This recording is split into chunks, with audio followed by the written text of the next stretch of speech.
Welcome to On Air with Amber Wynn, where nonprofit leaders learn to fuse passion and commitment with proven business strategies to create long-term funding, impact, and sustainability. And now, here's your host and resident philanthrepreneur, Amber Wynn.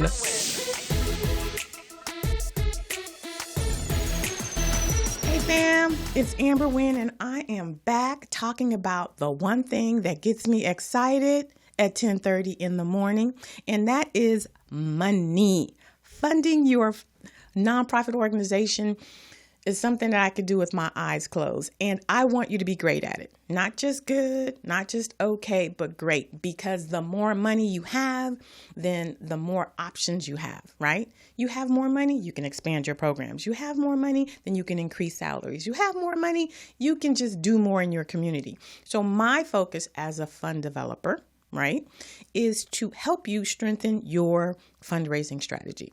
Today's episode is talking about corporate sponsorships. Now, there's a secret behind corporate sponsorships that I don't think a lot of nonprofits know about, and today I am going to share it with you.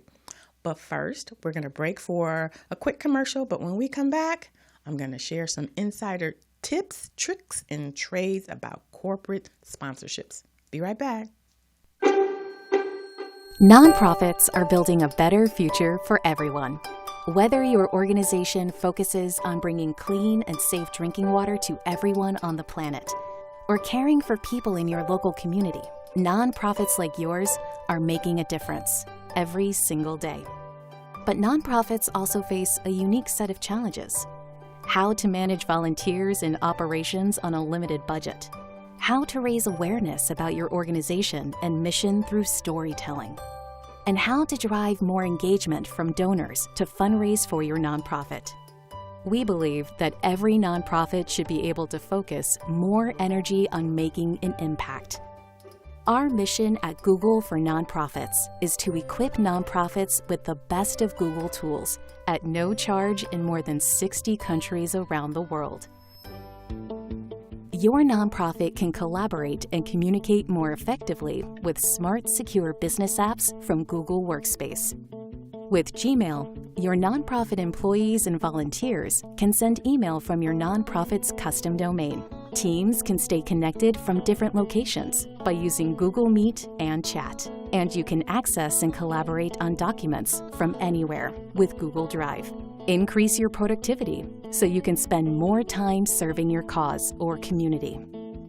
Through Google for Nonprofits, eligible organizations can receive free advertising to run ads on Google Search with ad grants. Ad grants enables your organization to appear in ads on Google Search when someone's searching for topics related to your mission. Your nonprofit can receive free advertising to raise awareness, reach donors, and recruit volunteers. Tell the story of your organization through video to create an emotional connection to your cause. With YouTube, nonprofits can expand their audience, reach new supporters, and connect viewers to their mission. And finally, imagine that your donors and supporters could see exactly where their donations are making a difference. With Google Earth and Maps, nonprofits can create compelling custom maps that help tell their story to the world. Nonprofits are changing the world. We are here to help. Learn more at google.com/nonprofits. And we're back. You're on air with Amber Wynn, resident philanthrepreneur, and all things nonprofit, if I can just keep it real. I don't toot my horn that often, but when I do, toot, toot, hey. So today we are talking about strengthening your fundraising strategy through corporate sponsorships. Now, I'm just going to keep it real with you. 9 times out of 10, when I ask a nonprofit, well, you should be doing corporate sponsorships. It's like, oh yeah, I'm doing that. It just doesn't work. I'm like, let me see what you did. I look at their corporate sponsorship package and the focus is off, right? They'll have things like they're talking about themselves. Here's what I did. I started the nonprofit 20 years ago. I. Or they're focusing on the programs. The kids do this and the seniors do that. That's not what corporate sponsorships is about. In order for you to have a successful corporate sponsorship campaign, it's really important that you understand the end game, right? The purpose of corporate sponsorships is marketing. How many eyeballs can you get this corporation's brand in front of? That's really what they're concerned about. I love corporate sponsorships because it is marketing money. With grant money, there's deliverables, there are reports, there's all of this. With corporate sponsorships or marketing money, it's really just about impressions. How many people can you get that would align with their business? They don't want, if they're selling Tide, detergent or whatever, they're not really looking for kids. They're looking for women or men who purchase, groceries in the house. So you want to make sure whoever you serve or whoever's going to come to your event is going to be their ideal client. That's a good match, right? For example, like a copier company, you want to say, so the people who are going to be at this event are responsible for budgets totaling over, $30 million. They have the decision authority to write that check and select who they're going to use for their copier machine. So that's what corporate sponsorships are about. Corporations sponsor organizations because they want to look good to their potential audience. They make profit, lots of profit, but especially in this day and age with millennials, there was research out there that says 85% of millennials today say that they won't support a company if they aren't good, social, responsible corporations. That means that they are in the community. So you want to understand that too, and put that in your corporate package. You don't want to focus on things that they don't care about. I'm not saying that they don't care about your programs. Kinda. But you want to make sure you focus on the things that they're interested in, which is what's going to make them look good.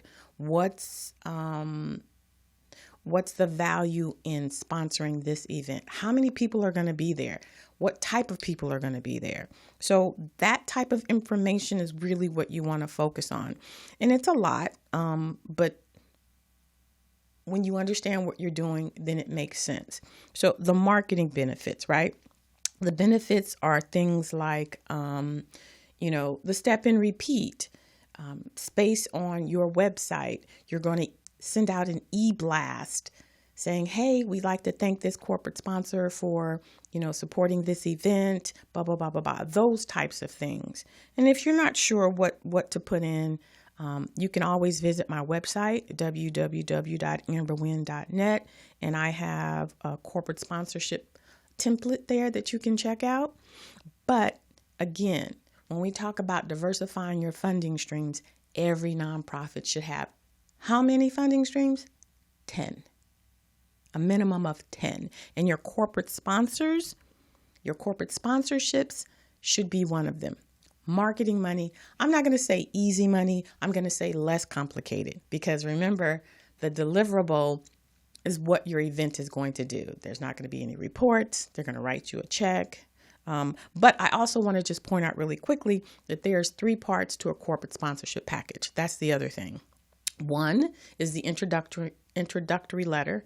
That's introducing what your organization about, what the high level benefits are. 2 is the actual donorship levels, where you break down if you come in as a title sponsor, gold, silver, bronze, right? And then the third part that most nonprofits, especially the smaller ones, don't really realize is the corporate sponsorship agreement.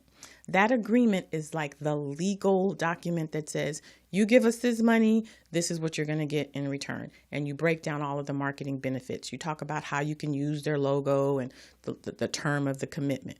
Without this one, it's really hard, because that's really what they give to their accounting department so they can write that check. So there are 3 parts to the corporate sponsorship, and the focus should primarily be about marketing. All right, so let's pause for a minute for another quick break. And when we come back, we're going to jump into Ask Amber, questions from you, my community. Be back in a minute. Are you a nonprofit organization with 501c3 status? Are you using video to promote your cause and attract donors? If you answered yes to both of these questions, then the YouTube Nonprofit Program was created especially for you. The YouTube Nonprofit Program allows you to activate your cause, broadcast a compelling story, and launch an effective campaign via YouTube. The program gives nonprofits access to YouTube tools that most users don't get: an embedded donate button, call to action overlays, annotations, live streaming, and access to a community forum. So take advantage of this program for your nonprofit, and you can really see the results in your video and overall communications. Welcome back. You're on air with Amber Wynn, Philanthrepreneur, and today we're talking about strengthening your fundraising strategy through corporate sponsorships. Before the break, I told you could go to my website, www.amberwynn.net, and there I have a workbook on corporate sponsorships, and it has all of the templates that you can use to guide you through creating an effective corporate sponsorship package.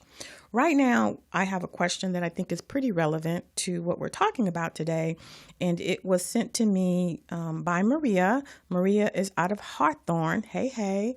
And this is her question. Hello, this is Maria from Hawthorne. My question for Amber is, how do I set the financial levels for my corporate sponsorship package? Thanks. Thank you, Maria. And it's a very good question, because people will set these random amounts. You know, gold is $100, silver is $50, and first of all, that's too low. The way to set your financial levels for your corporate sponsorship packages is base it off of your budget. This is why I tell you having an accurate budget is essential for your fundraising strategy. If your budget is, let's just say, $250,000 and your corporate sponsorship packages start at $1,000, how does that help you? Yes, you've got some money coming in, but the purpose of fundraising is to cover your budget. But you have to know what your budget is. So be sure to go back and look at a previous episode when I talk about the budget, but that's the primary document you're going to use to help set your financial levels. The formula that I tend to use is you want to try and cover all of the costs of your programs using your sponsorship levels. Let me give you an example. If it costs $25,000 to put on a program, then you want to make sure that you have your levels set to cover that. So maybe the platinum level would be $5,000. The gold level would be $1,500, and so forth. But totaled all together, if you just get one corporate sponsor from each one of those levels, it's going to equal $25,000. So now you know from this event, you've at least covered your programs. And you have the other funding sources, right? You've got 10. So this one is going to cover your programs, but you've got other programs that's going to help to cover your salaries. So one event is not going to cover your budget unless you are just like the bomb. I'm not saying that you're not, but that typically doesn't happen. But you want to have a diversified stream of funding sources that's going to help you cover all of these varying expenses in your organization. So thank you, Maria. That was an excellent question.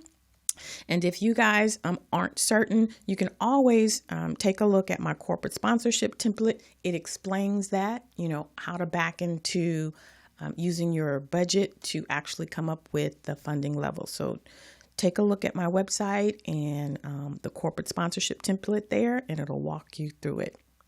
But now it's time for Nonprofit Spotlight.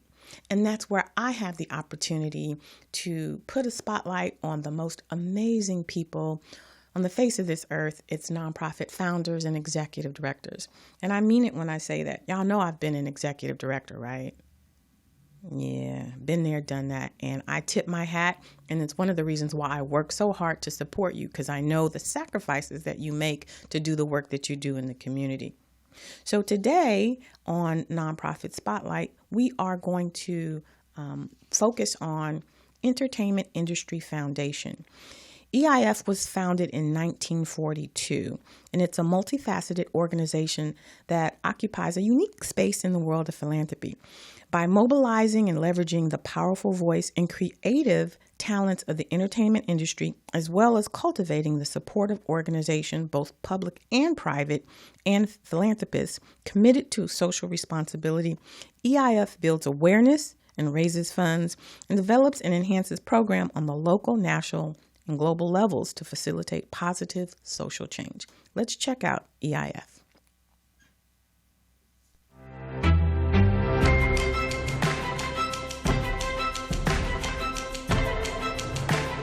Since 1943, the Entertainment Industry Foundation has been amplifying awareness and support for causes like these.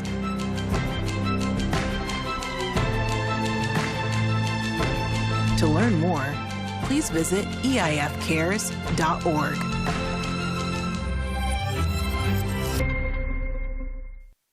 Thank you, EIF.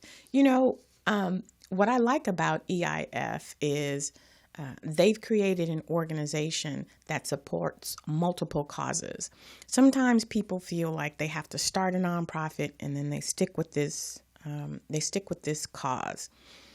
I'm going to do a whole segment on donor advised funds, but a lot of times you can make more of an impact by bringing together different funding sources. Like, let's just say you and a couple of your girlfriends get together and they decide, this month, we're going to support this organization. Next month, we're going to support that organization. You don't necessarily have to start a nonprofit and just do that. You can make a difference by bringing together like-minded people and supporting organizations who are established and need your help. I'm going to do an episode just on that. But EIF made me think about that. So thank you, EIF, because you're definitely making a difference in different organizations' lives. Now it is time for Mindset Minute. That's when I share with you just some of the crazy things that be going on in my head. Y'all just don't know. I have all types of ideas that just pop up in my head. And sometimes I get them out. And today we're going to talk about you and if you do your research. Why is that important? Well, we're talking today about corporate sponsorships, and people will just mimic what they see, right? You start your nonprofit and you see that someone is doing a gala, and you'll do a gala, not really understanding what's going on in the background. So you may honor somebody who can't fill up the tables. And that's the purpose of a gala, by the way. You want to honor somebody, let's just say in Disney or, in the record industry, who can fill up those tables. If you honor Amber Wynn, you're going to get Amber Wynn and her 2 boys. That is not the purpose of a gala. So for corporate sponsorships, my question is, did you do the homework? The homework is understanding funding cycles. Corporations corporations set their budgets in the fall between September, October, November. It's important that you understand that, because when you're creating your corporate sponsorship package, you need to create it sometime in March, April, right? You want to create it in March, April, get it approved by the board, send it out in May. Because now between May, June, July, you're making calls, you're talking to people. And let me just tell you, marketing people have high turnovers. So you may have the contact right now and they're like, oh, I'm not responsible for that. So the whole summer, you're trying to find the right person. Once you find that right person, now you got to make them excited about this event. Now you got to get them engaged. Now you got to get them so inspired that they go back and they say, hey, we want to get this organization in our budget. So that's going to take between June, July, and August. August, you want to know you're in that budget, because sometimes the budgets are set September, sometimes October, November, but it's in the fall. This is important. This is why you need to do your research, because I have people say, oh, I'm going to do an event in the spring. Well, are you in the budget? No, I'm going to start sending out packages. Oh, honey, it's too late.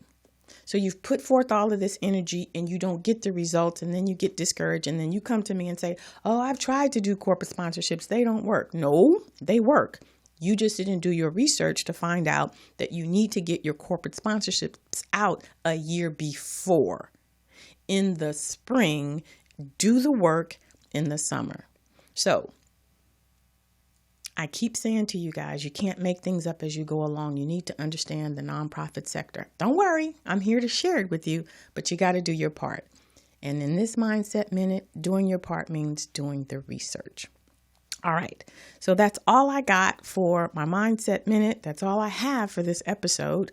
We have been talking about strengthening your funding strategy through corporate sponsorships.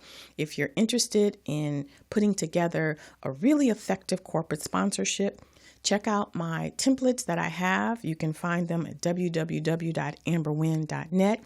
And if you enjoyed or thought this episode was very helpful, could help someone in your community, be sure to share, be sure to subscribe, and be sure to check me out next week because you know I'm going to be here. I'm going to be here because I'm here to support you. And until next week, you be sure to take care of yourself like you take care of your community. See you next time. Thanks for listening. If you enjoyed this episode, subscribe and leave a review on iTunes. Head over to www.amberwynn.net/podcast for the links and resources mentioned in today's podcast. See you next time.